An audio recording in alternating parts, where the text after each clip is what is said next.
थोड़ी देर पहले बैठक को सीएम योगी आदित्यनाथ ने भी संबोधित किया और कई बड़ी बातों का जिक्र उन्होंने किया है।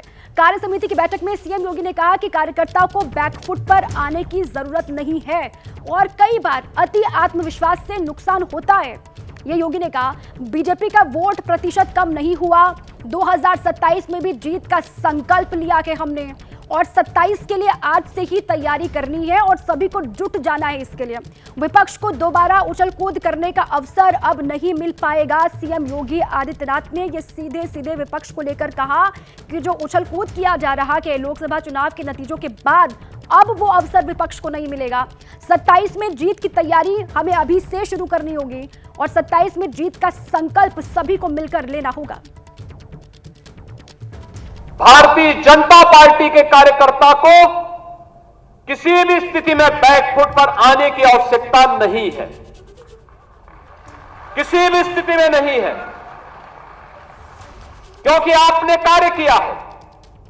आप विपक्ष में थे, जनता के मुद्दों को लेकर लड़ते थे। आज जब सरकार में थे तो याद करिए, उत्तर प्रदेश के अंदर सुरक्षा का ये वातावरण आपको आज देखने को मिल रहा होगा। जीत का ये सिलसिला जो 14, 17, 19, 22 पंचायत चुनाव, नगर निकाय चुनाव, उपचुनावों में बना रहा, यही मोमेंटम 2027 में भी बनेगा। यह हमारा संकल्प आज से होना चाहिए, आज से होना चाहिए। कमल चुनाव चिन्ह को विजयी बनाने के संकल्प के साथ अगर हम आगे बढ़ेंगे तो आपका भी सम्मान होगा, सर्वत्र सम्मान भी मिलेगा।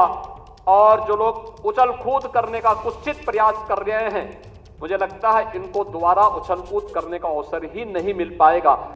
कहीं ना कहीं हम लोगों को जहां चोट पहुंचाने में, उस विश्वास पर खरा उतरने में, उन अपेक्षाओं पर खरा उतरने में, जहां कहीं ना कहीं उस विश्वास पर कहीं ना कहीं चोट पहुंची, वहीं साथ ही साथ जिस विपक्ष ने चुनाव के पहले हिम्मत हार करके बैठ गया था, वो आज फिर से उछल कूद करने का कार्य कर रहा है।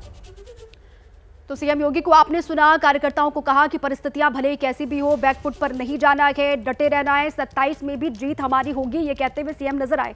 आज संजय त्रिपाठी का रुख कर लेते हैं। संजय, तमाम बड़ी बातों का जिक्र सीएम योगी ने भी किया, नड्डा ने भी किया, वो दर्शकों को हम बता रहे हैं, लेकिन जो डैमेज इस बार के लोकसभा चुनाव में हुआ कि पार्टी को, उसको डैमेज कंट्रोल करने की जो कोशिश की जा रही है, उसमें कितनी सफलता मिलेगी आज की इस बैठक के बाद? देखिए, कितनी सफलता मिलेगी ये तो चुनाव के बाद पता चलेगा, लेकिन जैसे हमारे वरिष्ठ सहयोगी बता रहे थे कि दो हिस्से देखने को मिले हैं इस पूरी बैठक में। एक तो कार्यकर्ताओं का मनोबल बढ़ाते हुए और दूसरा विपक्ष पर हमलावर होते हुए। लेकिन मैंने मुख्यमंत्री योगी आदित्यनाथ के भाषण को सुना है और दीपा, अगर आप उसमें गौर करें तो एक तीसरा पक्ष भी है।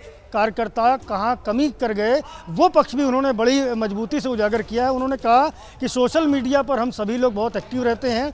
जब विपक्ष संविधान को मुद्दा बना रहा था, संविधान को खत्म किए जाने की, आरक्षण को खत्म किए जाने की अफवाह फैला रहा था, तो हम उसका काउंटर नहीं कर पाए। हम अति आत्मविश्वास में रहे कि कहीं ना कहीं कार्यकर्ताओं के मन में ये था कि योगी मोदी की वजह से जीत होगी, इसलिए जो कार्यकर्ताओं के स्तर पर प्रयास किए जाने थे वो नहीं किए गए, जो भी एक बड़ा कारण है हार का। इसके अलावा उन्होंने ये भी कहा कि उत्तर प्रदेश में जिस तरह की बात कही जा रही है कि पिछड़ा दल, क्षमा कीजिएगा, पिछड़ा जातियां जो है, पिछड़ी जातियां, उन्होंने भारतीय जनता पार्टी को सहयोग नहीं किया, तो ये भी बताना चाह रहे थे कि जिस तरह से कृष्णानंद राय की हत्या हुई थी और उस हत्या के दौरान कई जो कृष्णानंद राय के सहयोगी थे, जो भी शूट आउट में मारे गए थे, वो किस जाति के थे? वो पिछड़ी जाति के थे। उमेश पाल की प्रयागराज में कत्ल हुआ था, वो किस जाति के थे? वो पिछड़ी जाति के थे। वो पिछड़ी जाति के लोगों के साथ में जिस तरह से अत्याचार हुआ, उसमें सरकार पूरे दमखम के साथ खड़ी रही, तो आखिरकार फिर ये बात, ये भाव पिछड़ी जात के लोगों तक क्यों नहीं पहुंचा जा सके? तो एक बड़ी बात ये भी उन्होंने की। इसके अलावा उन्होंने कहा कि जिस तरह से माफिया तमाम बिंदुओं को उठाया और साथ ही ये भी कहा कि जो भ्रम विपक्ष ने फैलाया उसको दूर करने में हम कहीं ना कहीं असफल रहे और अति आत्मविश्वास में हम आ गए थे, जिस वजह से हमको सीटों का नुकसान हुआ अलग अलग हिस्सों में और यूपी में भी। ठीक है, बहुत बहुत शुक्रिया आपका संजय, आपका भी, और अभिषेक आपका भी।